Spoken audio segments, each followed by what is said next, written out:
English winners. Today we're going to pronounce the sound and the sound, like thorax and then.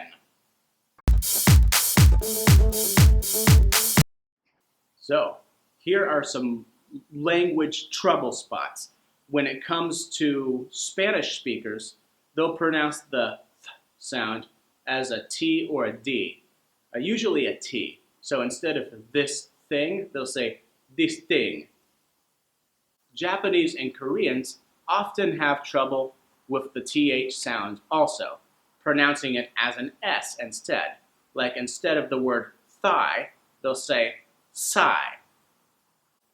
Thai speakers out there sometimes will make it silent, like it doesn't exist. Like instead of these, they'll say is, or something like that. Russians will replace the TH sound with either an S or a Z, like and then or and sis happened. And then if you speak Mandarin Chinese, it is all over the block.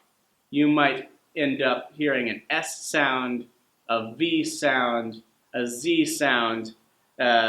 So these things are easy to fix. It's all about the structure of the mouth, and once you find the sound, you just keep practicing over and over until you get it right. And that's very easy to do. I'll show you right now.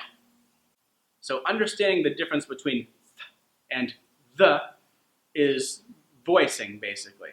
You make the same shape with your mouth, but you turn your vocal cords on, like and you combine those together and make the. And then with the normal TH sound, like this, you don't use the vibration at all. It's just th.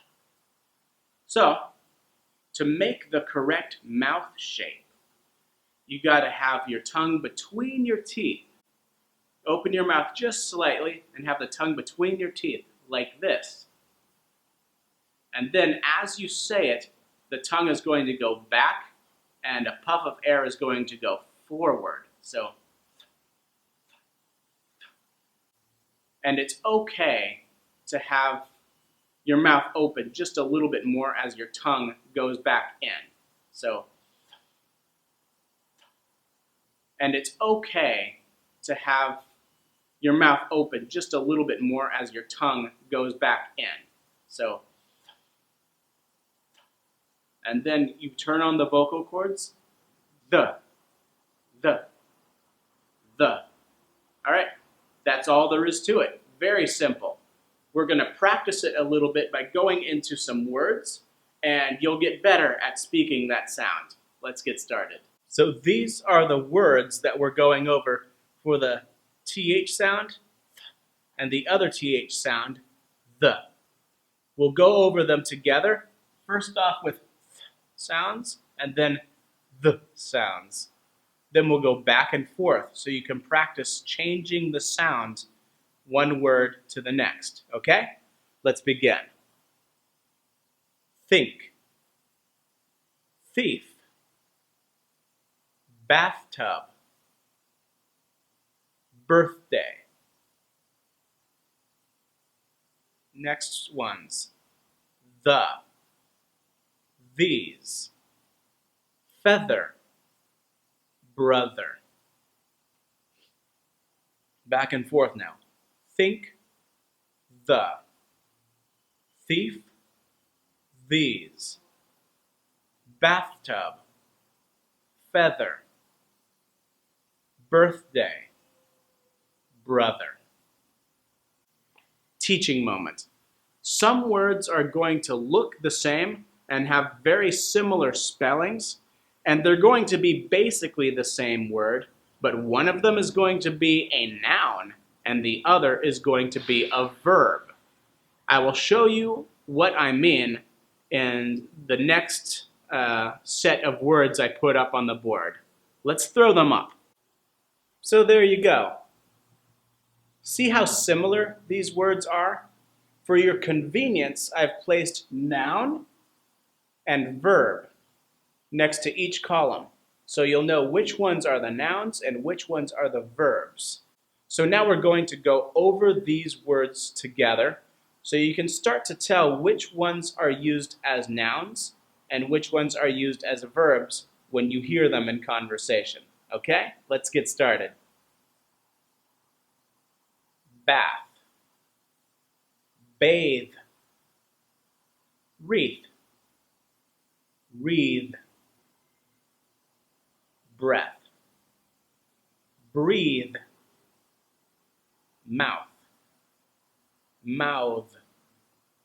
What's the pattern here?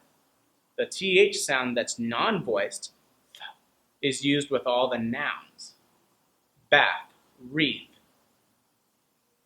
breath, mouth. And then the voiced one with your vocal cords, the, is used with all the verbs. Bathe, wreathe, breathe, mouth. Okay? Let's practice some of these words in sentences now. Sentence time. He mouthed the words slowly, thinking about them the whole time. When I get wealthy, I'll bathe in a big bathtub worthy of a king.